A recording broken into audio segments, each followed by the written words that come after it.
Hola, ¿qué tal? Buenas tardes, buenos días, buenas noches.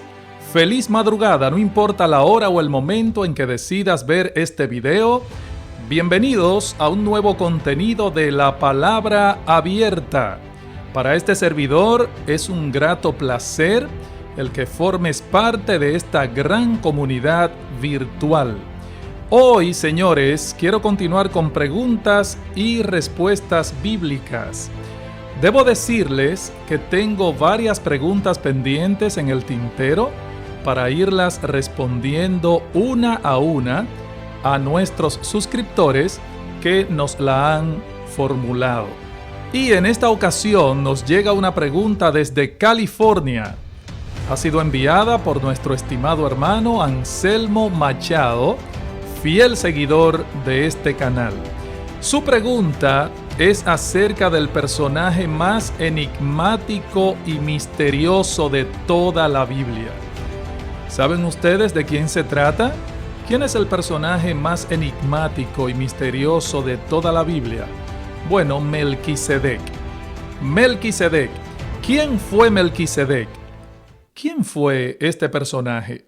¿Acaso se trata de una teofanía en el Antiguo Testamento? ¿Acaso fue Melquisedec el mismo Jesucristo manifestado allí en el Antiguo Testamento? ¿Quién fue realmente Melquisedec? ¿Era divino o era humano?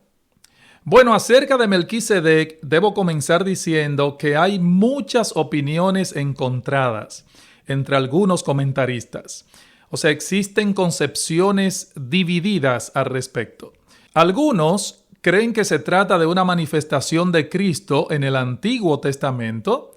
Otros creen que se trataba de un ángel y llegan incluso a identificarlo con el arcángel Miguel. Una secta gnóstica llegó a decir que Melquisedec era el Espíritu Santo, inclusive. Lutero llegó a decir que Melquisedec era el mismo Sem. A lo que Calvino dijo, pero ¿y por qué no dice Sem en vez de Melquisedec? R.C. Sproul decía, parece ser una manifestación de Cristo, pero también puede ser un hombre.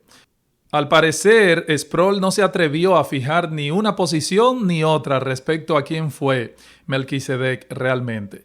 Por eso él decía, bueno, parece ser una manifestación de Cristo, pero también puede ser un hombre. De manera que, como ustedes pueden notar, las opiniones están divididas con respecto a quién fue Melquisedec. Ahora bien, yo prefiero valerme de lo que nos dice la Escritura acerca de este personaje. Por eso quiero que veamos qué nos dice el registro bíblico acerca de Melquisedec y de ahí pues podríamos determinar entonces si se trataba de un ser divino o si era humano. Muy bien, hay 3 menciones que la Biblia hace de este personaje. La primera mención la encontramos en el libro de Génesis, específicamente en el capítulo 14, relacionado con el patriarca Abraham. Luego, en el Salmo 110:4, donde dice, juró Jehová y no se arrepentirá. Tú eres sacerdote para siempre, según el orden de Melquisedec.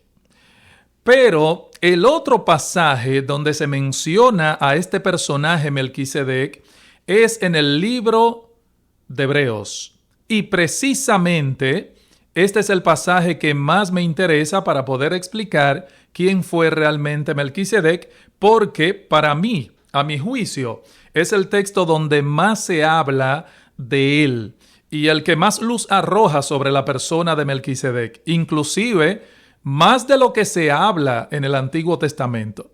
Así que leamos el texto, Hebreos capítulo 7, versículos 1 al 3, y luego les explico quién fue Melquisedec a la luz de la información bíblica que nosotros tenemos. Dice así Hebreos 7, 1 al 3. Porque este Melquisedec, rey de Salem o rey de Salem, sacerdote del Dios Altísimo, que salió a recibir a Abraham, que volvía de la derrota de los reyes, y le bendijo, a quien asimismo dio a Abraham los diezmos de todo, cuyo nombre significa primeramente Rey de Justicia y también Rey de Salem, esto es, Rey de Paz. Sin padre, sin madre, sin genealogía, que ni tiene principio de días, ni fin de vida, y lo voy a explicar esto, sino hecho semejante al Hijo de Dios, permanece sacerdote para siempre. Ok, por lo que nos dice este pasaje, se puede identificar quién fue Melquisedec. Hay a lo menos 5 cosas que se nos dicen allí acerca de él. En primer lugar, noten que el texto dice que Melquisedec era rey de Salem. Era un rey, versículo 1, porque este Melquisedec, rey de Salem, Melquisedec era un rey. Y ya de entrada, eso nos da una idea aproximada para pensar que se trataba de un hombre real. Un hombre real. Subraye esto. De hecho, se nos menciona hasta la ciudad de la que él era rey. Salem, que algunos la relacionan con la que fue luego Jerusalén. No creo que fuera un recurso figurativo el que se diga que él fue rey de Salem. Inclusive su mención en Génesis 14, que es una narración puramente histórica y literal, yo creo que corrobora el hecho de que Salem era una ciudad real y que él era un rey, literalmente. Por eso creo que Melquisedec era un personaje histórico. Usted me dirá, pero un momento, pastor, porque en Hebreos usted leyó hace poco que dice que no tenía ni padre, ni madre, etc. Eso lo voy a explicar en su momento, ¿ok? Así es que tenga paciencia. Pero yo creo que realmente la Biblia misma corrobora el hecho de que Salem era una ciudad real y que él era un rey literalmente. Ahora en el Salmo 76, verso 2, se menciona a Salem y dice, en Salem está su tabernáculo y su habitación en Sión. O sea que no era una palabra desconocida. Eso por un lado. En segundo lugar, volviendo a Hebreos capítulo 7, allí se nos dice que no solamente era rey, él era un sacerdote. Y esto sí que lo hace interesante porque o tú eras rey o tú eras sacerdote, pero no las dos. Sin embargo, este personaje Melquisedec era rey y sacerdote al mismo tiempo. Recuerden que en la ley mosaica eso no era permitido. El rey no podía ser sacerdote, ni el sacerdote podía ser rey. Sin embargo, este personaje era rey y sacerdote a la vez. Las dos cosas. Y lo interesante es que el Antiguo Testamento, cuando profetiza del Mesías venidero, dice que vendría a ser rey y sacerdote también, el Mesías. O sea, estaba profetizado que el Mesías iba a ejercer ambos oficios. En tercer lugar, el pasaje de Hebreos nos dice que Melquisedec recibió a Abraham y recibió el diezmo de todo luego de su victoria en Génesis 14. Ahora, ¿qué dice Génesis 14? Vamos a leer el pasaje. Palabra abierta.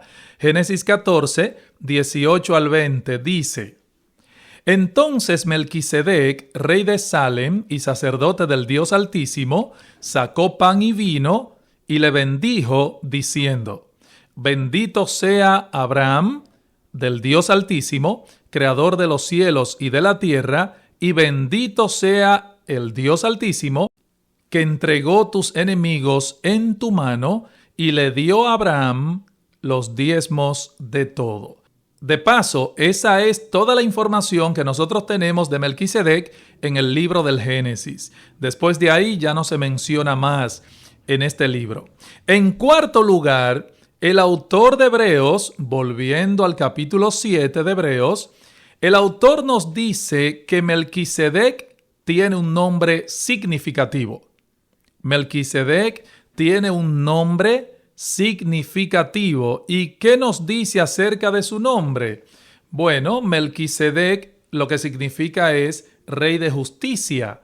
De Melec, palabra hebrea que significa rey, y Sedec, que significa justicia. Él era rey de Salem, que significa paz. Shalom en hebreo. Shalom en hebreo. Él era rey de justicia y rey de paz. Y es interesante, hermanos, que la Biblia nos enseña acerca de Cristo a la luz de este personaje que se destaca la justicia y la paz, porque Cristo es nuestra justicia y es el príncipe de paz. Eso es interesante, no parece ser una coincidencia. Y en último lugar, Melquisedec no aparece en las genealogías. Melquisedec no aparece en las genealogías. Fíjense, una de las cosas que el libro de Génesis trata de hacer en detalles es darnos las genealogías de los personajes más importantes. Rastrea el origen de los personajes importantes y por eso nosotros podemos saber de dónde descendió David, por ejemplo, o de dónde descendió Abraham, de dónde descendió Moisés, etcétera, etcétera. O sea, era importante para el pueblo judío conocer las genealogías. Pero resulta que este personaje, Melquisedec, no tiene una genealogía conocida a pesar de que aparece en el libro de Génesis. Y yo me pregunto, ¿por qué un libro donde Dios presenta los antecedentes de todos los demás deja a Melquisedec de lado? ¿Por qué? Bueno, porque él va a ser un tipo o figura del Señor Jesucristo en cuanto a su sacerdocio. Esa es la razón por la que Dios realmente, en un libro donde Él presenta el antecedente de todas las demás personas, deje de lado a Melquisedec. Repito, ¿por qué? Porque Él va a ser un tipo o figura del Señor Jesucristo en cuanto a su sacerdocio. Esa es la razón. Por eso Dios quiso usar a alguien que no tuviera una genealogía conocida, dice Hebreos 7, sin padre, sin madre, sin genealogía. Y aclaro que cuando dice sin padre, sin madre, hermanos, eso no quiere decir que él salió de la nada. Es sencillamente que no se conocía su padre ni su madre, es decir, no estaba registrado en los anales históricos. Por lo tanto, no se sabe. Además, dice que ni tiene principio de días ni fin de vida, dice el autor de los Hebreos. No porque no tuvo un comienzo ni tuvo un fin, no. Es porque no tiene una genealogía que nos diga que nació en tal año y murió en tal año. O sea, no tenemos esa información. Esa es la idea. Sin padre, sin madre, conocidos. Que no tiene principio de días ni fin de vida. No se nos dice cuándo nació, no se nos dice en qué momento murió. Ahora, a nosotros podría parecernos muy extraña esa forma de interpretación del autor de Hebreos, pero recuerden que para un judío esto no era nada extraño. Ese tipo de interpretación era algo bastante común dentro del pueblo de Israel. O sea, los judíos tomaban en cuenta no solamente lo que estaba incluido en un pasaje, sino también lo que no estaba. El autor de Hebreos entonces se está como extrayendo de la falta de información genealógica de Melquisedec para ilustrarnos acerca de la persona de Jesucristo. Él hace un paralelo, es decir, usa a alguien de quien no conocemos su origen para hablarnos acerca de Cristo. Usa a alguien de quien no sabemos hasta cuándo fue su sacerdocio para hablar del sacerdocio eterno que Cristo tiene. Por eso sigue diciendo, sino hecho semejante al Hijo de Dios. Permanece sacerdote para siempre. Noten, hecho semejante. Tomo esta frase a propósito, hermanos, para aclarar que no era exactamente el Hijo de Dios, sino que era semejante al Hijo de Dios, lo cual me demuestra que no se está hablando de una manifestación de Cristo en el Antiguo Testamento o llamadas teofanías o manifestaciones del ángel de Jehová. En conclusión, y sin ser dogmático, Personalmente, me inclino por el hecho de que se trataba de un personaje histórico que sirvió de ilustración o tipo de lo que el Mesías vendría a realizar. Por eso Jesús es sacerdote para siempre, según el orden de Melquisedec. Yo creo que la enseñanza final, la enseñanza más importante en todo esto que hemos hablado, es el sacerdocio eterno de nuestro Señor Jesucristo. Él es nuestro gran sumo sacerdote, quien está a la diestra del Padre, intercediendo siempre por nosotros. ¡Qué bendición! Dios quiso usar a alguien de quien no se conoce su procedencia para ilustrarnos el sacerdocio eterno de nuestro Señor Jesucristo. De manera que esta es mi humilde opinión respondiendo a nuestro hermano Machado, que nos hizo la pregunta: ¿quién fue Melquisedec? ¿Era divino o era humano? A partir de aquí, saque usted mismo sus propias conclusiones a la luz de la palabra.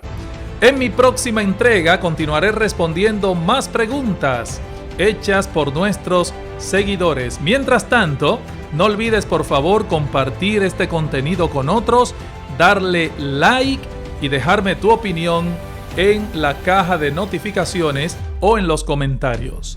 Hasta un próximo episodio de La Palabra Abierta con Félix Monegro. Bye bye.